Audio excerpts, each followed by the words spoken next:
and welcome to the Joy of Yoga. I'm Joy Scola. Today I'm going to be showing you how to get into man in the moon pose. This is a really fun trick that people tend to do in their aerial silks, but is completely accessible in your trapeze.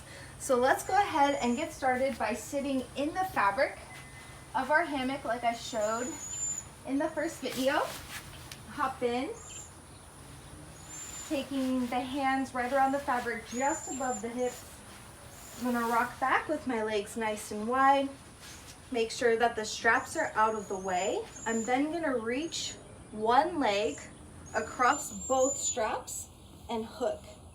So from here, I'm then going to reach up and grab the highest, shortest handle.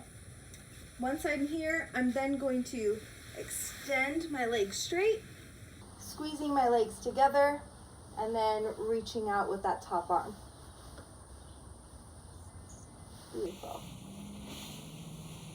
And then coming back to unrock, slowly sitting up.